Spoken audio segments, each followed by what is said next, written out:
Hello, my name is Jim James and I'm your host on the Speak PR podcast. On this podcast, I'd like to help you to unlock the value in your business with free and effective communications. I do this by sharing my experience as an entrepreneur and a PR agency owner for over 25 years, serving over 500 clients, large and small, around the world.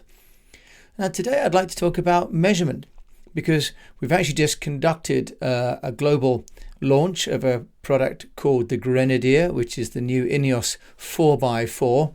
And my agency, East West PR, was involved in the Asia launch. So we did the work in Vietnam, Indonesia, and Thailand. And so historically, clients have always wanted to see the press clippings for the work that's been done. And one of the challenges now in COVID times is that no one can actually show the product or come together. So we had at one stage 20 people on a Zoom call. We had my team in Singapore and me in the UK and the client in the UK, and the journalists in Indonesia, Thailand and Vietnam all dialing in and watching a video and having a live video call with Mark Tennant, the client. Now, the feedback by lunchtime is that we've already got some coverage. But I was able to then use a platform called TalkerWalker or talkwalker.com. And it has a free social media monitoring tool. And within 4 hours, I was able to identify that there were some 1,500 conversations taking place, 4.3 thousand items of engagement, in other words, people resharing, a 10% positive sentiment with over 20 billion potential reach. Now, how can we do that? Well, products like TalkWalker are monitoring launches. Today's launch happened simultaneously. We did Asia first, and through the day, then it rolled into Europe and then into the States. So as the day went by, we were able to use TalkWalker as one platform to track not only the way that this news was spreading, but also the sentiment about it. So public relations isn't just about getting noticed. We need to also identify whether we're getting noticed for the right reasons and whether we're getting noticed in the right places.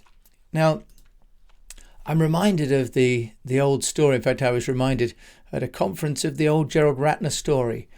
And Gerald Ratner and the Ratner jewelry store, which actually he had inherited as a family business, is really a case study in what happens when public relations goes wrong.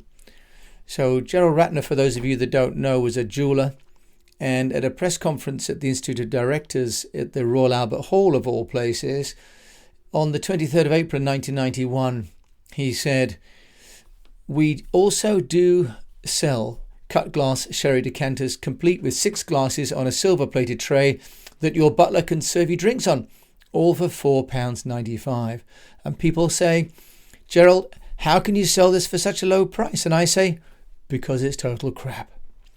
Now, obviously, there might have been a murmur there, but he compounded this by going on to remark that one of the sets of earrings was cheaper than an M&S prawn sandwich, that's Marks and Spencer's, but probably wouldn't last as long. Now,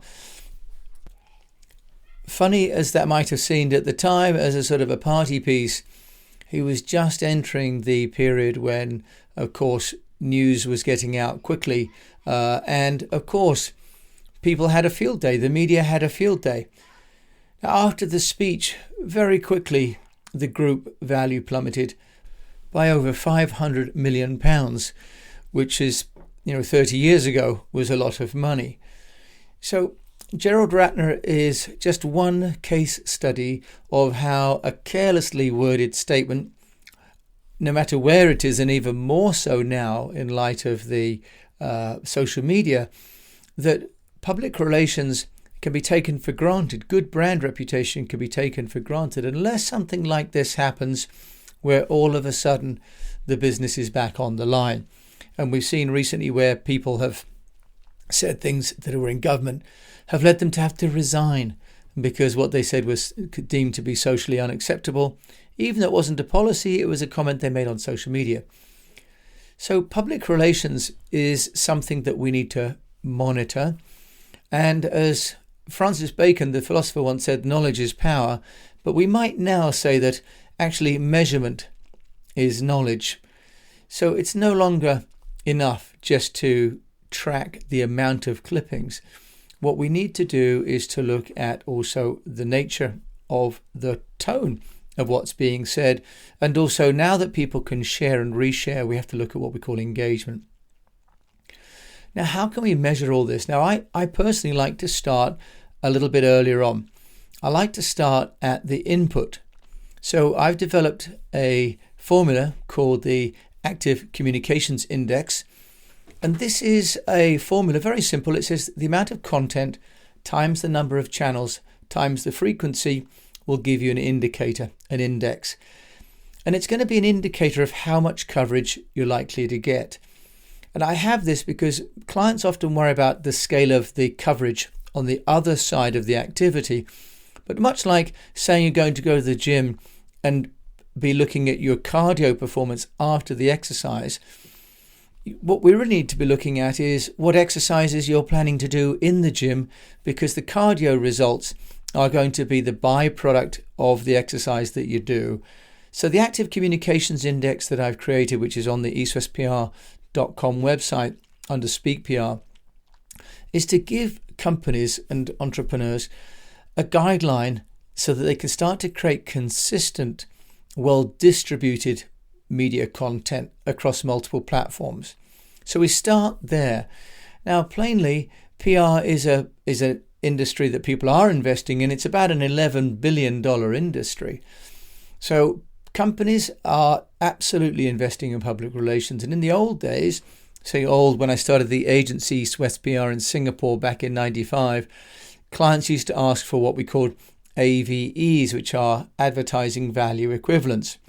What we had to do was to measure the clippings, get the rate card from the publication, and then to multiply the advertising value times 3.5, because the view was that 3.5 times the advertising was the credibility ratio of a paid ad versus earned editorial. Now, in 2010, a group of PR experts met in Barcelona, and they came up with what they call the Barcelona Rules. And the Barcelona Rules were then updated in 2015. And what this group of PR experts have done is to identify a number of principles, of which the number one is about goal setting, and that measurement really is a byproduct of the goal setting. So often we have companies who want to measure something, but actually they haven't really set any goals at the beginning to determine what would be a positive or negative metric. So a bit like sort of setting off on a journey and measuring how fast you got there, but not identifying at the beginning whether you needed to get there quickly or by the most direct route or by using the least fuel. So we need to start with goals. And once we've got those goals, and those goals could be, for example, web traffic, they could be inquiries, they could be attendance at a showroom launch, it could be, in the case of COVID-19 communication, it could be getting people to social distance properly. So if we haven't identified what our goals are for the PR activities, then the measurement is bound to be flawed. So let's start there. Now, I think that we need to also then look at, if we've got public relations, what are we going to be doing and where are we going to be getting the results? Now, in public relations, of course, what we're doing often is sending content, press releases, editorial, infographics, videos out to various media channels, our own and the public ones. We use one tool out of the UK called coveragebook.com. And CoverageBook is a measurement and evaluation platform, which we find very good, because what we do for the online coverage is that we put the URL link in, and their software will then troll from actually SimilarWeb and aggregate for us the combined total readership. And what it also does is has a score, what they call a domain authority score. And the domain authority score, higher and lower, means that you sort of get a rating, because it's one thing to have a website with massive traffic, but has a low, if you like, quality readership or a low rating.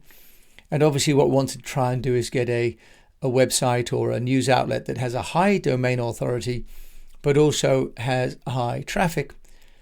So Coverage Book is very good for consolidating both the numbers and making a wonderful presentation of all of your clippings if you need to export it then to PDF, for example. Now, one sort of move beyond that is to look at the sentiment. So I mentioned earlier on the launch of the Ineos Grenadier. So it's not enough to be spoken about. It's about whether we're spoken about in a positive or negative or even indifferent way.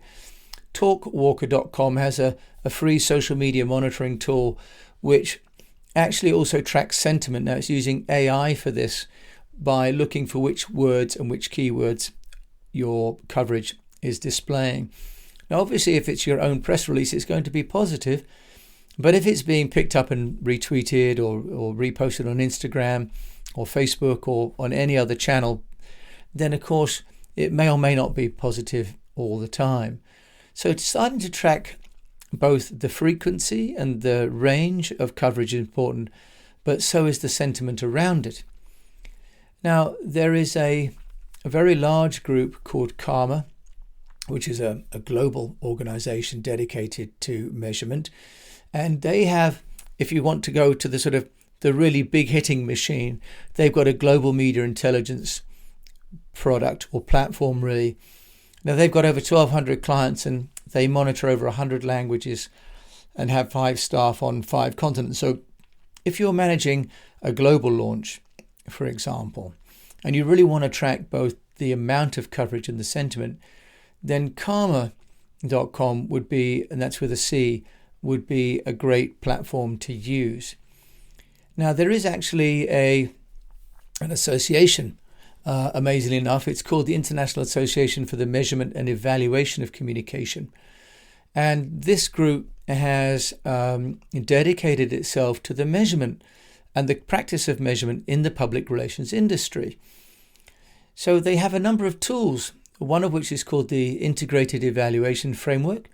And this is a free and online available framework that we can use as entrepreneurs, agencies can use, organizations can use to start to create a measurement for the ongoing PR, talking about things like reach, sentiment, engagement, and so on. So we also have through the AMEC what they call the Measurement Maturity Mapper, which again is looking at how you're progressing over time, because your sentiment in your analysis isn't static. The more work you do in a market, the more detailed it becomes, the more one-on-one interviews that we hold, for example, for this new 4x4 from Ineos, the more depth, the more synthetic will be the analysis. So measurement's important, but it does start with planning. AMEC has got some frameworks that you can use. Karma has sort of a global standard, but there are some lighter weight ones like Talkwalker and Coverage Book that will help you get there. Now, for my money, one of the things as running a small business, what I like to see is clicks through to my website. And I'm amazed at how many companies that I work with that do not somehow track the analytics on their website. And those that do, that's great, but then even fewer of them have online chat. Now, it's the equivalent to making a beautiful showroom or a beautiful store or a beautiful restaurant and having no sales assistants or no maitre d'. So I'm always amazed when I go to a website and it just says contact us and there's an email form. At this day and age, when there are platforms like Zoho, but also Zendesk, for example, is a very good one, that enable you to go online and talk directly to the customer support or the technical support. In Asia, I found that companies are very much switched on to this, and I've talked earlier in the week about people selling on Taobao and actually bringing people to the website and selling directly from the website using these interactive chats And you can use chat bots if you can't be available all the time. And you can use manned ones. And services like Zendesk will actually provide the staff who can respond to scripted responses that you have as a company for them. So public relations, for me, fulfills many functions, but a large one is to get people to come to my website to find out more. And then it's essential that we use some of these tools that actually make our website interactive, because public relations is only part of a journey, a digital customer journey, as I shared just on the podcast about the sewing and the sewing tribes. So back in 1996, I met a man called Jim McNamara, who at the time was starting a business called the Mass Communications Group of Australia. And Jim and I had a very pleasant conversation, because in those days we really didn't have the internet, but he was talking about the impact of measurement and how it was going to be more and more important in our industry. Now, Jim McNamara was, of course, prescient, because as digital came in, not only could we start to measure the advertising value equivalent by getting at our rulers and chopping up pieces of paper and scanning them and sending hard copies to our clients. What Jim foresaw was an age where in digital everything can be measured, everything can be planned.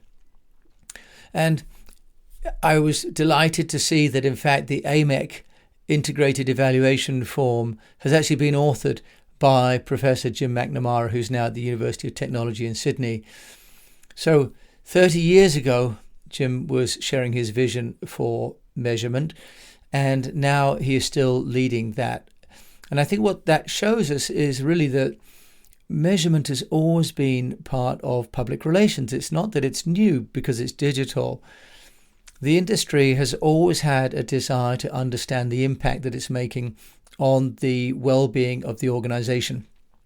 So now as we plan our weeks ahead and the public relations, if you think about your active communications index, how much content are you going to send through how many channels at what frequency? Because without the input, you won't have the output. The input can be measured and planned, and with those inputs, then you can start to measure the outputs. And that'll give you a ratio of how effective you're being, how much investment are you making, and how much reward are you getting. If you're doing great PR, then of course the reward will be more people coming to your website, and you're receiving them gratefully and generously, and you're welcoming them to come and listen to the story of your brand. So this is a little story about measurement, and a long time ago meeting a great man, Jim McNamara. And I hope this has helped to maybe shed some light on what you can do with your company when it comes to measurement for yourself or any agencies that you work with. Remove the fear and the anxiety about public relations and what it does for you. Start with the plan, identify the objectives, and put in consistent effort, and you will get great public relations. Thank you so much for listening. My name is Jim James. This has been the Speak PR podcast. If you like this, please come to our website, eastwestpr.com. We have a newsletter you can subscribe to, or subscribe to this podcast and rate it and share it. In the meantime, until we meet again, I wish you great health. I wish you a profitable business, and that you keep on measuring your public relations.